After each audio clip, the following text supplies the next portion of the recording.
Do you have a pen? The clerk asked. I nodded, though my hand trembled. Yeah. The divorce papers lay between us, white and clean, nothing like the 6 years of mess they represented.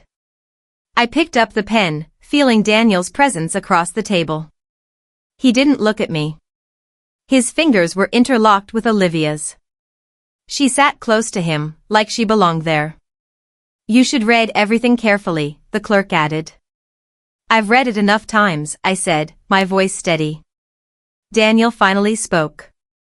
Let's just get this done. I looked at him. You're in a hurry? He sighed. Dragging it out won't change anything. Olivia smirked, and I felt my jaw tighten. No, I said softly, but it might remind you what you're walking away from. He met my eyes for the first time. I know exactly what I'm walking away from.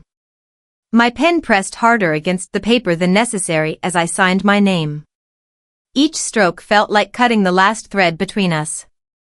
Your turn, the clerk said to him. Daniel signed without hesitation. When he was done, the clerk gathered the papers. That's it. You're officially divorced. Olivia leaned closer to him. Finally, she whispered, but loud enough for me to hear. I stood, pushing my chair back. Congratulations, I said, my voice dry. You two make a perfect pair. Daniel's lips pressed into a line. There's no need for sarcasm. Right, I said, grabbing my bag. Because betrayal deserves nothing but my blessing. Olivia crossed her arms. You weren't happy. Don't pretend you were. You're right, I replied. I wasn't. But I stayed. That's the difference between us. Daniel glanced away, as if the conversation bored him. I wish you well, Claire. Save it, I said. You've already taken enough. I walked past them, the sound of my heels sharp in the silent hallway. Outside, the winter air bit into my skin. Claire, wait. I turned to see Daniel following me. Olivia lingered near the door, watching. What? I asked. There's no reason we can't be civil, he said. I almost laughed. Civil? You slept with my best friend while we were still married. Forgive me if I skip the pleasantries. His jaw tightened. You make it sound worse than it was. Oh, I'm sorry, I said. Did you want me to call it love? He looked down, and for a moment, I thought I saw guilt. I hope you find what you're looking for. I already have, I said. Freedom. I turned and walked away, this time not stopping. My taxi was waiting. The driver glanced in the rearview mirror as I got in. Tough day? Best day in a long time, I said. He didn't ask more questions. I watched the city pass by through the window. Every street, every building felt like part of a life I was done with. My phone buzzed with a message from an unknown number, transfer complete. I smiled. The deal I'd been working on for months, one that could change everything, had just gone through. The driver glanced again. Good news? The best, I said. I didn't tell him that in my bank account now sat enough money to start over anywhere in the world. That Daniel and Olivia would never know how far I could go without them. As the cab pulled up to my apartment, I knew this wasn't an ending. It was a beginning. I grabbed my suitcase, already packed. No goodbyes. No looking back. Just me, my freedom, and a future where they couldn't touch me. Are you sure about this? The taxi driver asked as he loaded my suitcase into the trunk. Completely. You're leaving without telling anyone? That's the point, I said, sliding into the back seat. At the airport check-in counter, the clerk scanned my passport. Claire, she began, then paused. Sorry, new name. Ms. Carter? I nodded. That's me. The first flight out was half empty. I stared at the seat in front of me, letting the hum of the engines drown out the memory of Daniel's voice. When I landed, the air smelled different, freer. I rented the smallest apartment I could find. My first night, I sat on the floor with takeout noodles, my phone buzzing with missed calls. I powered it off. The next morning, I walked into a co-working space. "Do you have monthly plans?" I asked the receptionist. "Sure." "Starting your own business?" "Yes." She handed me a form. "Company name?" I hesitated, then wrote it down. It felt like naming a child I'd raise alone. 3 months later, I was drowning in supplier calls when a man stopped at my desk. "You're Claire Carter?" "Yes." "And you are?" "Ethan Shaw." "I've been watching your work." "That's not creepy at all," I said, though my lips curved. He laughed. "I mean your designs. You've got something rare, drive and vision." I leaned back. "Flattery doesn't pay invoices." "True," he said, setting a folder on my desk. "Funding does." I opened it, investment terms, clean and fair. "Why me?" "Because you're not afraid to burn bridges if they're holding you back." I met his eyes. "And you think that's a good trait?" "I think it's survival," he said simply. We shook hands that day. Weeks turned into months of late nights. "This isn't normal," I told Ethan one evening as we ate cold pizza in the office. "What isn't?" "Working 14 hours a day." He shrugged. "Normal is overrated. You're building an empire." "It doesn't feel like one yet." "It will," he said. "And when it does, the people who hurt you will wish they'd never met you." I didn't reply, but his words stayed with me. Our first major contract came unexpectedly. The client leaned across the table. "Can you handle a rush order?" "Yes," I said without hesitation. After they left, Ethan raised a brow. "We don't have the manpower." "We'll find it," I said. Failure isn't an option. That became our rule. A year later, the company had an office, a team, and a growing reputation. I was no longer the woman Daniel left, I was sharper, faster, hungrier. One night, Ethan handed me a glass of wine. "To vanishing," he said. "You'll need to address the staff immediately." "I will," I said. "And I want Daniel there when I do." Ethan raised an eyebrow. "Planning a grand reveal?" "Something like that." We scheduled the meeting for Monday. All weekend, I prepared, not because I needed to convince them I could run a company, but because I wanted them to feel the shift in power the moment I walked in. On Monday morning, Ethan stood beside me outside their headquarters. "Nervous?" he asked. "Not in the slightest," I said, pushing open the glass doors. The receptionist looked up. "Can I help you?" "I'm your new CEO," I said. Her eyes widened. "We weren't expecting." "I know," I cut in.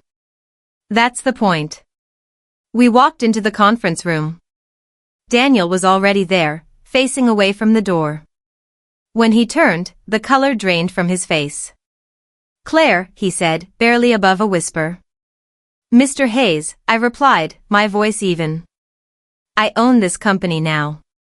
Silence filled the room. Ethan handed me the meeting agenda, but I didn't look at it. My eyes stayed on Daniel. "Let's begin," I said. And just like that, the empire I had built became the weapon I would use. The elevator doors slid open to the top floor. My heels clicked against the marble, the sound echoing like a countdown. A receptionist stood. "Good morning." "You must be." "I know where I'm going," I said. The double glass doors to the conference room swung open. Daniel looked up from his seat. The color drained from his face. "Claire," he said, voice tight. "Mr. Hayes," I replied. "Surprised?" Olivia sat beside him, posture perfect, smile brittle. "We didn't expect you." "That's because I didn't give you the chance to prepare," I said, taking the head seat at the table. Daniel's eyes narrowed. "You own this company?" "Yes," I said. Congratulations, you work for me now. A murmur spread through the staff. I caught snippets. Is that her? She looks different. This should be interesting. Daniel straightened. You could have called. And missed this moment? I said, keeping my gaze locked on him. Not a chance. Olivia cleared her throat. We've been managing fine. Managing? I leaned forward. Your quarterly losses say otherwise. Her jaw tightened. Numbers can be fixed. So can leadership, I said. Daniel's hand curled into a fist. You're here for revenge, aren't you? I smiled faintly. I'm here for business. Your failures just happened to make that easier. The room fell silent until one of the managers spoke. What changes should we expect? Accountability, I said. Starting now. Daniel's voice was sharp. You're walking into a team that's been through a lot. And whose fault is that? I asked. His lips pressed into a thin line. You don't know everything. I know enough, I said. Debt. Lost contracts. Staff quitting faster than you can hire. Want me to go on? No one moved. Even Olivia looked away. I stood. I'll be meeting each department head this week. My office is across the hall. You'll report directly to me. Daniel stood too. This isn't over. It is, I said. You just don't realize it yet. Olivia finally spoke again, her voice low. Enjoy this while it lasts. I met her eyes for the first time. Oh, I will. As I left the conference room, whispers followed me down the hall. Some curious, some amused, others almost gleeful. By the time I reached my new office, Ethan was already there, leaning against the desk. Well, he asked. They didn't throw a welcome party, I said, setting my bag down. Shame, he said. You'd look good with balloons. I allowed a small laugh. Daniel looked like he'd seen a ghost. Close enough, Ethan said. Ready for round 2? I glanced toward the glass wall separating me from the rest of the floor. I've been ready for 3 years. The conference room was tense before I even walked in. Every eye followed me as I set my bag down at the head of the table. Good morning. I said, my voice steady. I'm your new CEO. Murmurs rippled across the room. Daniel sat 2 seats down, leaning back like he owned the place. You can't just walk in here and, he began. I can, I interrupted. And I just did. He gave a cold laugh. You've made a mistake. Sell the company back to me, and I might let you walk away without losing money. I tilted my head. I don't sell failures. The room went silent. A few employees glanced at each other, trying to hide their smirks. Daniel's jaw tightened. You think you're clever, but running this place isn't a game. No, I said, leaning forward. It's a business. And I'm here to win. One of the managers cleared his throat. What changes should we expect? Transparency, accountability, and results, I replied. If you're good at your job, you'll thrive. If not, you'll find the exit door quickly. Daniel muttered under his breath, arrogant as ever. I met his eyes. Confident. There's a difference. After the meeting, I felt a tap on my shoulder. A petite woman with sharp eyes and a sleek bun stood there. I'm Lily, she said. Your assistant. Well, technically I was Daniel's assistant, but I've been waiting for someone worth assisting. I smiled. And why's that? She lowered her voice. Because this place is a sinking ship, and he was too busy pretending it was a yacht. I chuckled. Walk with me. As we moved down the hallway, Lily whispered updates like a spy delivering state secrets. Financial reports? Worse than you think. Half the senior staff is either looking for new jobs or checked out entirely. Morale's in the basement. And Olivia, she glanced over her shoulder. Let's just say the rumors about her are not flattering. I raised an eyebrow. Go on. She's been showing up late, barely doing her job, and there's talk she's involved with someone else. Multiple someones.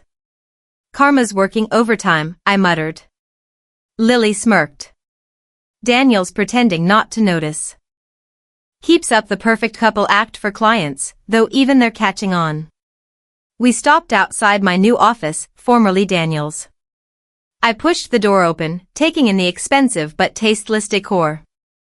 First order of business, I said, this room needs to stop smelling like desperation. Lily laughed. I'll order fresh flowers. Good. And Lily? Yes? I need you to be my eyes and ears here. I want the truth, even if it's ugly. You'll get it, she said without hesitation. I'm loyal to the person who deserves it. I studied her for a moment. And what makes you think I deserve it? Her gaze was steady. Because you didn't flinch when Daniel tried to intimidate you. That's what this place needs, a leader who doesn't scare easy. I sat at my desk, leaning back in the chair that used to be his. Then let's get to work. Lily handed me a folder. Start with this, pending lawsuits, unpaid invoices, and a list of vendors threatening to cut ties. Oh, and the coffee machine's broken. Add that to the priority list, I said dryly. She grinned. You're going to have fun here. I tapped the folder. Fun isn't the goal. Taking everything Daniel thought he'd keep, that's the goal. Lily nodded approvingly. Then you're in the right place. Through the tinted glass of my office window, their voices cut through the air like a poorly kept secret. You promised me she'd be gone forever. Olivia's pitch was sharp enough to pierce the glass. Daniel's shoulders sagged. I didn't know she'd. You didn't know, she snapped, stepping closer. You're supposed to control these things. I leaned on the window frame, sipping my coffee. Olivia, I'm handling it, Daniel muttered. Handling it? She's sitting in your chair, running your meetings, and everyone's whispering about how she's the better boss. My lips curved. She's just, he faltered, rubbing his forehead, trying to make a scene. It won't last. It already is lasting. Olivia's hands flew into the air. And do you think I don't hear the rumors? About the debt? She stopped herself. Daniel's jaw tightened. Don't bring that up here. Oh, so it's true? He glanced around the parking lot, voice low. We'll talk at home. No, she said, crossing her arms. We'll talk now. You dragged me into this marriage with promises, security, power, stability. Instead, I'm watching it all collapse because you underestimated her. The bitterness in her voice made me almost pity him. Almost. I said I'm fixing it, he repeated. You've been saying that for months, Daniel. And now the staff treats me like I'm just decoration. You're not decoration, he said quickly. You're my wife. Her laugh was short, humorless. Not for much longer if this continues. A car horn blared somewhere in the lot. They both stiffened, the fight paused by the intrusion. Get in the car, Daniel said. No, Olivia replied, stepping back. You get in your car. I'll take mine. You're being dramatic. I'm being realistic, she shot back. Do you have any idea how humiliating this is for me? For us? Daniel's voice dropped again. I told you. Yes, you told me. Promises, Daniel. That's all you're good at lately. She turned on her heel, heels clicking against the asphalt like gunshots. He stood there for a moment, staring at the ground, before slowly walking to his own car. I set my coffee down and straightened. The door to my office opened. Lily stepped in, holding a folder. You heard that too? I smiled faintly. Hard to miss. They're not doing well, she said, placing the folder on my desk. I gathered. Her eyes sparkled with a hint of mischief. Do you want me to? No, I cut in. Let them destroy themselves. Saves me the trouble. Lily smirked. You're enjoying this. I met her gaze. I'm watching karma work in real time. Why would I interfere? She gave a small nod. Understood. As the sound of two separate engines roared to life below, I turned back to the window. I didn't need to move a single piece. The game was already playing itself. The lobby doors slid open, and I stepped into the cool evening air. My heels clicked against the pavement until a voice froze me mid-step. Anna? I turned. Mia? She stood there, a paper bag in one hand, her eyes wide. It's really you. I smiled. Last I checked. Her shock melted into a grin. I can't believe this. After everything, you just vanished. Not vanished. I relocated my life, I said, walking toward her. She laughed nervously. God, I have a million questions. Coffee? Sure. There's a place across the street. We found a small corner table. She leaned in, eyes scanning me like she was memorizing every change. You look different, she said. Different good or different bad? Different unstoppable. I smirked. That's the goal.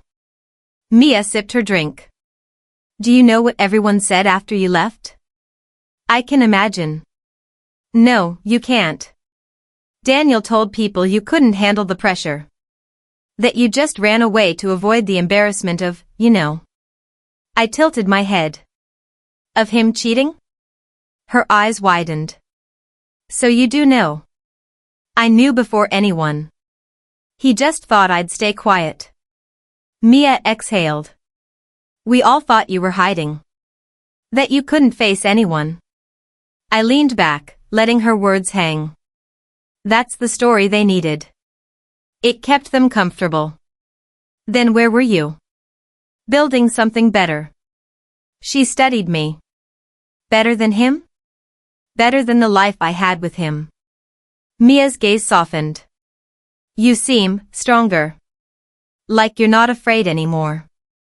I was afraid, I admitted. But I learned fear's useless unless you turn it into fuel. She smiled faintly. And now you're back? Oh, I'm more than back, I said. I own the building we just walked out of. Her jaw dropped. You're kidding. Do I look like I'm kidding? Daniel must be. Drowning? I cut in. Yes. She blinked, almost guilty. You sound like you don't even have to do anything to win. That's the beauty of it, I said. I don't. Mia stirred her coffee, the spoon clinking against porcelain. Do you ever think about forgiving them? Forgiving Daniel and Olivia? I laughed once, sharp. No. She hesitated. Some people say letting go is the best revenge. Letting go isn't revenge. It's freedom. And I already have that. But watching them choke on their own mistakes? That's the bonus. Mia grinned reluctantly. You haven't changed as much as you think. Maybe not. But now, I choose where my fire goes. Her voice softened. I wish I had your courage back then. You have it now, I said. You just need to use it. She looked at me thoughtfully. What happens next for you? I smiled into my cup. I keep building. And I make sure every lie they told about me rots in their own mouths. You really don't care what people think anymore. Not if they're not signing my checks. Mia laughed, shaking her head. God, it's good to see you like this. It's good to be like this. We finished our drinks. Outside, the city lights flickered on.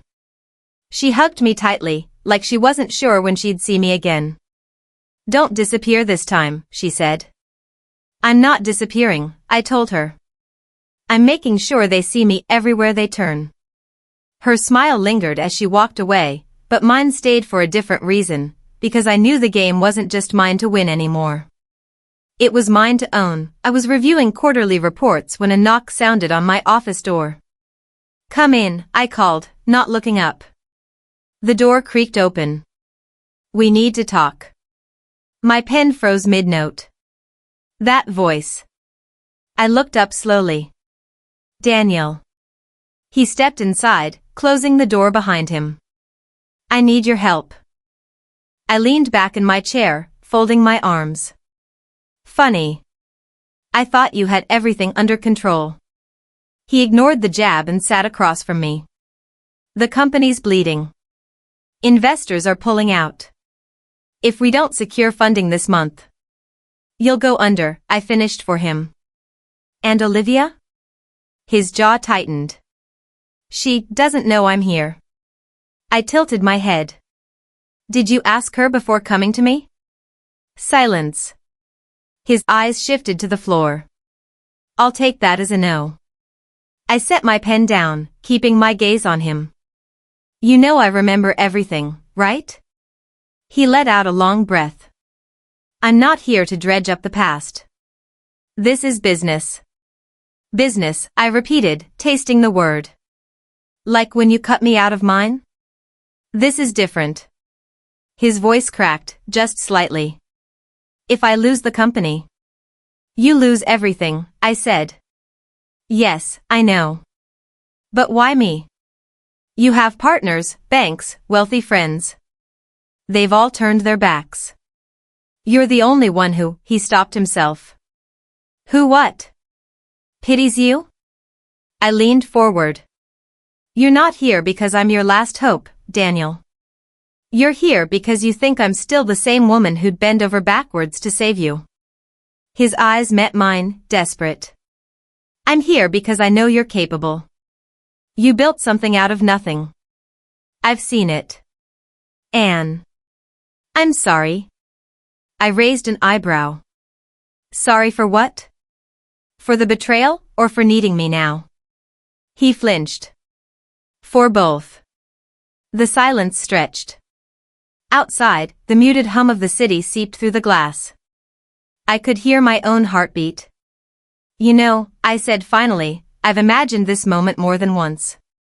You coming to me, asking for help. I thought I'd laugh in your face. So, will you? He asked quietly. Laugh? I shook my head. No. But I'm not giving you an answer today. His shoulders slumped. You'll think about it? Yes, I said. I'll think about it. The truth was, my mind was already made up.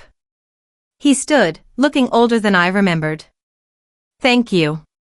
Don't thank me yet, I said, watching him head to the door. You might not like the answer. He hesitated, then left without another word. I stared at the closed door, the echo of his desperation lingering. For years, I had been the one on my knees, begging for scraps of mercy. Now, the balance had shifted. And I wasn't sure mercy was something I wanted to give. I booked the private corner table at the same restaurant we used to celebrate his deals, only now, I wasn't the one cheering him on. Daniel arrived late. He looked tired, suit slightly wrinkled, eyes shadowed.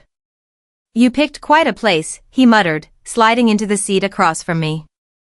I thought you'd appreciate the nostalgia, I said, signaling the waiter. I didn't come here for nostalgia. No, I replied, pulling a folder from my bag. You came here for this. I laid the contract on the table, the leather cover making a quiet thud. His gaze dropped to it. What is it? A lifeline, I said. I'll save your company, but you'll work under me. His head jerked up. You're joking. I leaned back, letting the words hang. I don't joke about business, Daniel. His lips pressed into a thin line. You expect me to. I expect you to consider it, I interrupted. Sign it, and I'll inject enough capital to pay your debts, restructure your operations, and keep your employees from walking out. His jaw tightened. And in return, I give you control? In return, you acknowledge that I'm the one calling the shots. I sipped my wine slowly, watching him squirm. This is humiliation. I tilted my head. Do you remember the night I begged you to fight for our marriage? His eyes flickered. Don't do this. You turned your back and walked away, I said softly, but my voice carried weight. No hesitation. No second thought. You left me to pick up the pieces alone. He exhaled through his nose, staring at the untouched glass of water in front of him. That was different. Was it? I leaned forward. Back then, I was the one drowning, Daniel. I needed you. You chose not to help. Now the roles are reversed. You want revenge. I want justice, I corrected. And maybe a little symmetry. The waiter appeared with our meals, placing them between us like a silent witness. Neither of us touched the food. This isn't you, he said finally. You were never cruel. You taught me cruelty, I said. Or maybe you just exposed the part of me that refuses to be destroyed again. His fingers drummed against the table. If I refuse? Then your company collapses. The board will replace you, creditors will strip the assets, and you'll be left with nothing but regrets. He gave a bitter laugh. You really have thought this through. I've had years to think, I said. Every sleepless night, every moment of wondering why I wasn't worth fighting for, turns out, I was worth more than you could see. He glanced at the contract again, then back at me. You know I can't sign this. I know, I said, pushing the folder toward him. But I wanted you to see it. To understand that I had the power to save you, and that I chose not to make it easy. This is your answer? This is my answer, I confirmed, rising from my seat. He didn't reach for the folder. He didn't stop me. Just sat there, shoulders hunched, as if the weight of everything we'd ever been had settled on him at once. I placed enough cash on the table to cover my meal. Consider it a farewell gift, I said quietly. Then I walked away, leaving the contract untouched between us, like a scar neither of us would ever let heal. The news broke before noon. By lunch, every corner of the city seemed to know. My phone wouldn't stop buzzing with screenshots. Olivia, wrapped around a man at least 10 years younger, his hand somewhere it shouldn't be. When the knock came on my door, I already knew it was her. I opened it slowly. She stood there, sunglasses hiding most of her face, but not the trembling in her lips. Can we talk? She asked. I stepped aside. If you think it'll change anything. She walked in, every step heavy. I suppose you've seen it. I folded my arms. Everyone's seen it. The internet's having a field day. Her jaw tensed. I'm being torn apart in the comments. Do you have any idea what it's like? I raised an eyebrow. I might. But you didn't seem to care when it was my turn. She flinched. This is different. Different how? Because it's you this time? Her voice cracked. I made a mistake. I gave a dry laugh. One? Or are we counting? She pulled off her sunglasses, revealing red, swollen eyes. Are you happy now? I looked at her for a long moment, letting the silence stretch. Do you want me to be? Her hands balled into fists. You think I deserve this? I don't have to think anything, I said quietly. Life seems to be deciding for you. She stepped closer. You've been waiting for this, haven't you? For me to fall. I've been living my life, I replied. Your fall is your own doing. Her breath came fast. They're threatening to boycott the company. I'm losing clients, investors. I can't. Stop. I held up a hand. Do you hear yourself? This isn't about betrayal, about choices you made. This is about your image. You're not sorry for what you did. You're sorry you got caught. She shook her head violently. That's not true. It is. And you know it. She stared at me, eyes glistening. You were my friend once. That was before you proved friendship meant nothing to you. Her lips trembled. You're enjoying this.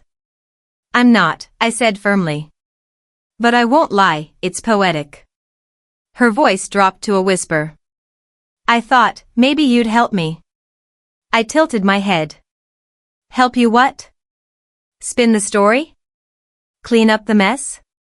She swallowed hard. You have connections. People still respect you. You could. No, I cut in. I'm not your shield. Not anymore. Her shoulders slumped. So that's it? You're going to watch me burn? And because your company can't survive without me. He leaned forward. And what happens if I refuse to follow your orders? I smiled faintly. Then the company folds. And you'll have nothing left but your pride. How far has that gotten you so far? Silence stretched between us, heavy and unbroken until he exhaled sharply. Fine. I'll do it your way. You'll do it the right way, I corrected.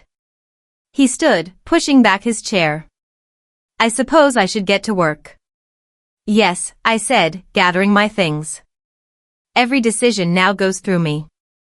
Every meeting, every deal, every hire. He stopped in the doorway. You've been waiting for this moment. No, I said, meeting his eyes. I've been preparing for it. For a second, his expression softened, something between regret and resignation, but it vanished as quickly as it came. You've turned into someone I barely recognize, he said quietly. Good, I replied. The old me wouldn't have survived this long. He left without another word. I sat there for a moment, fingers resting on the signed contract. This wasn't gloating. This was control, earned, deliberate, undeniable. For the first time, he saw me not as the woman he could walk away from, but as the one holding the pen that decided his future. And that was enough. I was finishing some reports when a knock came at my office door. Come in, I said without looking up. Daniel stepped in, his suit rumpled, eyes heavy. Working late? His voice was softer than I remembered. I run a company. It comes with the territory. I set my pen down. What do you want, Daniel? He hesitated, closing the door. I needed to talk to you. I'm listening. He walked closer but didn't sit. I know I'm the last person you want to hear from. But I can't keep going without saying this. I leaned back in my chair, arms crossed. Go on. I was wrong, he said, voice cracking. About us. About everything. I let my pride and ego destroy what we had. And when you needed me most, he stopped, swallowing hard. I wasn't there. I studied his face. There was no arrogance left, just regret. You were more than absent, Daniel, I said. You were the one who closed the door on me. I know, he whispered. And I wish I could go back, change it. I wish things had been different. I tilted my head. Different for who? For me, or for you? His jaw tensed. For both of us. I stood, walking to the window. The city lights shimmered against the glass. Do you remember the night I begged you to fight for us? The way you looked at me like I was asking for too much? His voice broke. Yes. And do you remember turning away? Leaving me there? He nodded slowly. Every day. I turned back to face him. That was the night I learned I was on my own. That's why I survived, Daniel. That's why I'm here now, without you. He stepped closer. I'm not asking for us to be what we were. I don't want to be your enemy anymore. You're not my enemy, I said quietly. You're just someone I used to know. His eyes flickered with pain. So that's it? I met his gaze steadily. I don't live in the past anymore. But I'll never forget it either. Silence filled the room. He looked like he wanted to say more but couldn't. Finally, he exhaled. I guess that's my answer. Yes, I said, walking back to my desk. It is. He lingered for a moment before opening the door. For what it's worth. I'm sorry. I didn't respond. My pen scratched against the paper as the door clicked shut. The city hummed outside, the company thrived, and my life moved forward. His apology hadn't changed the past, and my silence told him all he needed to know. This was the closest thing to closure he'd ever get from me.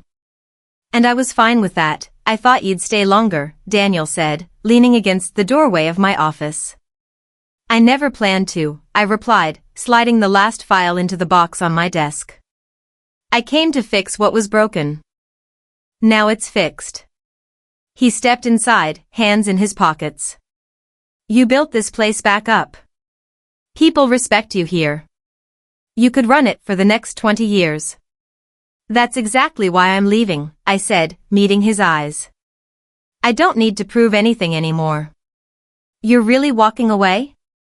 His tone carried disbelief, maybe even panic. Yes.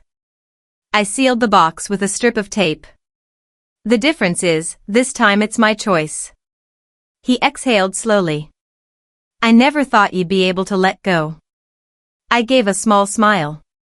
Letting go doesn't mean losing. It means I'm done carrying the weight. What about us? He asked hesitantly. There hasn't been an us in a long time, I said quietly. And that's not something I'm here to fix. He shifted uncomfortably.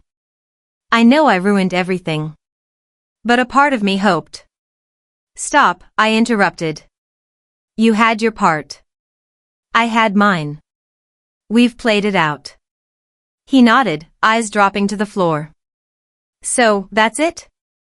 That's it, I confirmed. You'll run things your way now. Just remember, you're capable, but only if you stop underestimating people. His jaw tightened. You mean stop underestimating women? If the shoe fits, I said, lifting the box. He tried to smile, but it faltered. You're really not going to look back, are you? No, I said simply. Looking back is what keeps people stuck. I walked past him toward the hallway. Where will you go? He called after me. Anywhere I want, I said without turning around. That's the point. The elevator doors opened, and I stepped inside. He stayed where he was, framed by the office light, watching me go. Goodbye, Daniel, I said before the doors closed. Goodbye, he replied, but it was almost a whisper. As the elevator descended, I felt no rush of triumph, no gloating satisfaction. Just a deep, steady calm. The battles were over, not because I'd destroyed them, but because I'd stopped needing to. When I walked out of the building into the sunlight, the air felt different. Lighter. My phone buzzed in my bag with new messages, new opportunities. I didn't check them right away. For years, I'd measured victory by how much I could take from those who had wronged me. But standing there, free of all of it, I realized my real victory was that I no longer cared to watch their lives unravel. I had my peace. My freedom. My future. And this time, I was leaving entirely on my terms.